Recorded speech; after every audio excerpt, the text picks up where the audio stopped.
श्री सद्गुरु सत्यदत्त चरणविंदाभ्या नमः। द्वितीय अध्यायः प्रारंभः। श्री गणेशाय नमः।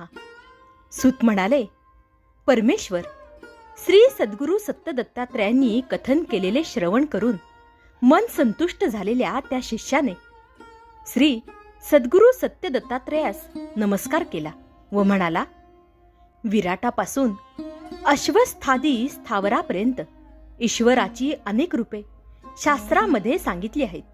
त्यातील अर्चनीय व मोक्ष सिद्धी देणारा कोण ते मला सांगा. श्री सद्गुरु सत्यदत्तात्रय म्हणाले, माझ्या कृपा प्रसादाने युक्त असलेले ते आपापल्या अधिकारानुसार फल देणारे आहेत.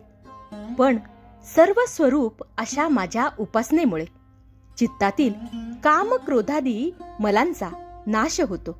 माझ्या कृपा प्रसादाने मूल कारण अज्ञानाचाही नाश होऊन मोक्ष प्राप्त होतो. निर्गुणाची उपासना केली असता त्या योगे सर्व इष्ट प्राप्ती होऊन मुक्तीही मिळते. म्हणून हे शिष्या, तू सर्व धर्म सोडून मला शरण ये, म्हणजे दोषरहित होऊन तू मुक्त होशील व तुला पूर्ण शांती मिळेल. तुझे कल्याण असो. या श्रवणांचे मनन करून सार ग्रहण कर आणि माझ्या भक्तांमध्ये या योग प्रयत्नपूर्वक प्रसारित कर. असे बोलून भगवान लीलेने शीघ्र अंतर्धान पावले व तो शिष्य त्यांच्या उपदेशाच्या सानिध्याने कृतकृत्य होत झाला. सूत म्हणाले, हे ऋषी हो, वेदांत शास्त्र, श्री सद्गुरु व ईश्वर या तिघांचे सेवन आजन्म करावे.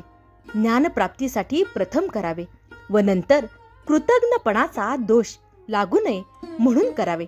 अशा प्रकारे शास्त्रज्ञा मनात आणून तो शिष्य प्रेम निर्भर होऊन श्री सद्गुरु सत्यदत्तात्रयांचे पूजन करत झाला. पौर्णिमा, संक्रांत, गुरुवार अथवा कोणत्याही शुभकाली उपोषण करून गंध पुष्पादी सर्व पूजा साहित्य जमवून विधियुक्त 7 आवरण देवतासह श्री सद्गुरु सत्यदत्तात्रयांचे पूजन करता झाला. साखर, गव्हाचा रवा व तूप हे पदार्थ समप्रमाणात पण 1.25 पट या प्रमाणात घेऊन उत्तम प्रकारे दुधात शिजवून त्यात वेलदोडे, बेदाणा, केशर घालून नैवेद्य तयार केला. तो नैवेद्य त्या शिष्याने श्री सद्गुरु सत्यदत्तात्रयास अर्पण केला. आप्त बांधवांसह त्याने तो प्रसाद ग्रहण केला. याप्रमाणे त्या शिष्याने श्री सद्गुरु सत्यदत्तात्रयांचे पूजन भक्ती प्रेमाने केले व पुढेही श्री सद्गुरु सत्यदत्तात्रयांची उपासना